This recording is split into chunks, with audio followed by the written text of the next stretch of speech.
Hello, this is DP Mavia. Welcome to a recap of 1714, our Thursday Bible study. Yesterday we were live and I was talking about the good soldier, a reference from the book of 2 Timothy chapter 2 verse 3. Paul talking to Timothy and telling Timothy to endure hardness as a good soldier of Jesus Christ.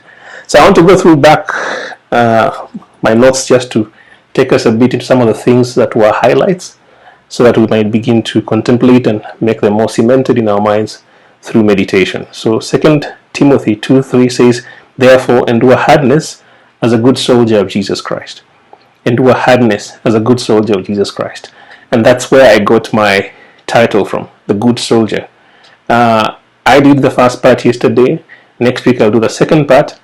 But one of the things you find in the same chapter, 2 Timothy chapter 2 verse 2, Paul says, "Whatsoever you have heard of me, I beseech you, Timothy, to commit it to faithful men." Whatsoever you have heard of me, I beseech you to commit it to faithful men. So Timothy has heard something from Paul, and Paul is telling Timothy, transfer that thing to faithful men. Transfer it to faithful men.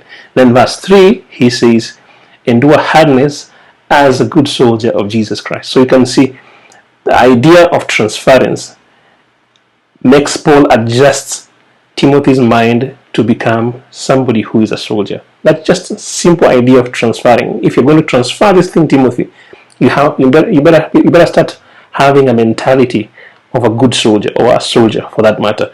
You have to stop thinking like a civilian. Why?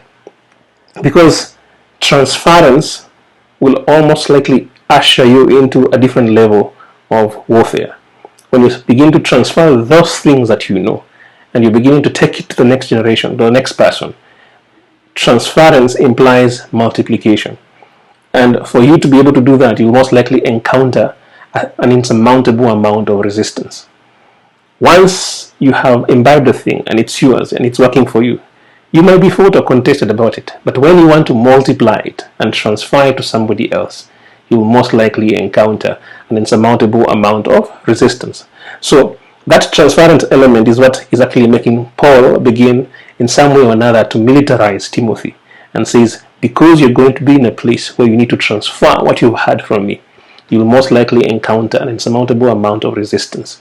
Therefore, Timothy, start thinking like a soldier. Start thinking like a soldier. So I've written here, most of the time we experience high-level warfare when we reach stations of our lives where we need to transfer or commit the integrity of the gospel to faithful men. Let me repeat that again.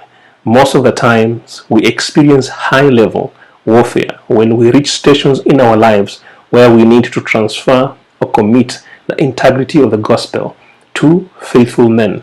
So Paul is militarizing Timothy, or making him begin to have a mindset of warfare, or of a warrior, because Timothy now has entered into an estate where he needs to take the things he has heard from Paul and transfer it to other people.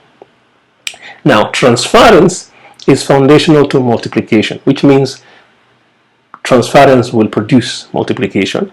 Transference is drawn from faithfulness. It's the things you've heard from me and you've been faithful with. Now transfer them. So you are faithful to the things you've heard. Once you are faithful to the things you've heard, then you can transfer them. And in transferring them, you are multiplying. But faithfulness is also foundational to rootedness, which means you had something.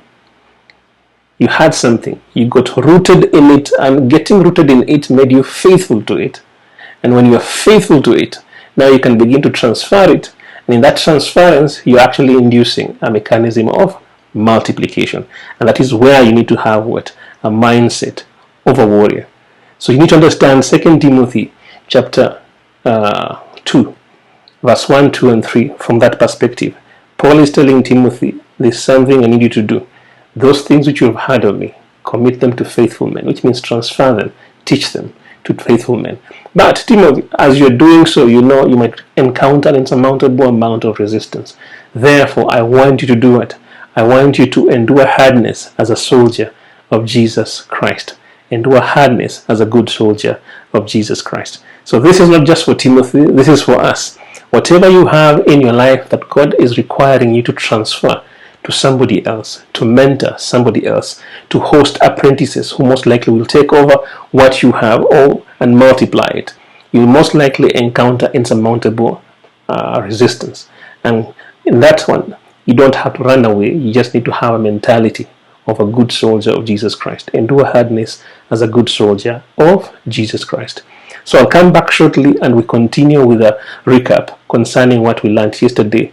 But remember, for you to be a good soldier of Jesus Christ, it's committed unto you to remember the things that the Holy Spirit has been tutoring you, not just to host them for yourself, but to begin to be faithful to them, rooted in them, therefore then transfer them so that you can trigger what? A multiplier effect. And in doing that, you are most likely to encounter what? Some form of unsurmountable resistance. That is the reason why you need what? To have a warrior-like mentality. That is what it means to be a good soldier of Jesus Christ. So that's the first point. When we come back, I'll go to the second part of what we learned yesterday.